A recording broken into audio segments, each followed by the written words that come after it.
अस्सलाम वालेकुम नाज़रीन, आइए आपको लिए चलते हैं खानेवाल के इलाके अज़ीज़ाबाद में। ये अज़ीज़ाबाद भी खानेवाल का हिस्सा है, साफ़ सुथरे पंजाब का हिस्सा है।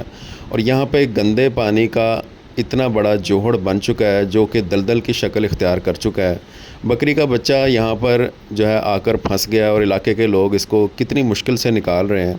सवाल ये है कि अगर किसी दिन अल्लाह ना करे कोई इंसानी बच्चा यहाँ पर आ गया और गिर गया, किसी वजह से खेलते हुए यहाँ पर गिर गया, तो क्या उसको बचाया जा सकेगा और इसकी ज़िम्मेदारी किस पर आयद होगी।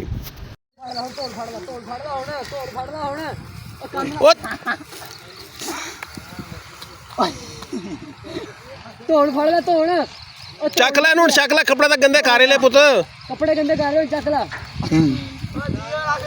ਚੱਲ ਓਏ ਵਾਪਸ ਤੂੰ ਇਹਦੇ ਉੱਤੇ ਬੈਠਾ ਰਹਿ ਨਾ, ਤੂੰ ਇਹਦੇ ਉੱਤੇ ਬੈਠਾ ਰਹਿ, ਬਾਂਸਾਂ ਦੇ ਉੱਤੇ ਬੈਠਾ ਰਹਿ, ਤੂੰ ਉਹਨੂੰ ਪਕੜ ਲੈ।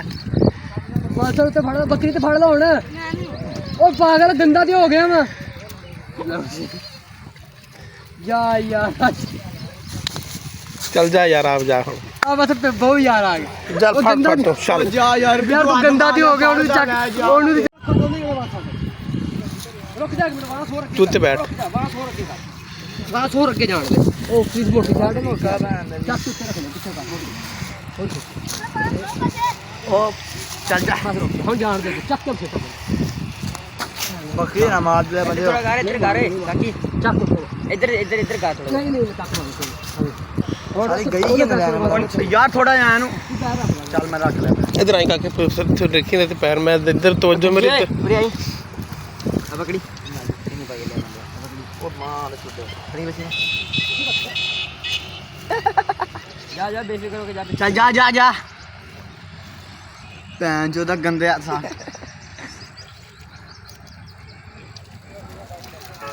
ਓਏ ਧਿਆਨ ਨਾਲ ਜਾ ਕੇ ध्यान जी नाज़रीन, वीडियो आपने देखी। जाते हुए आपसे बस इतना ही कहना है कि अज़ीज़ाबाद के शहरियों का मुतालबा है कि हमें भी पाकिस्तान के दूसरे शहरियों की तरह साफ़ सुथरी और पाक साफ़ माहौल में ज़िंदगी गुजारने का हक़ है। सीवरेज के इस गलीज़ पानी से हमारी जान छुड़ाई जाए और निकासी का कोई मंसूबा जल्द से जल्द मुकम्मल किया जाए। बहुत शुक्रिया। अल्लाह हाफ़िज़।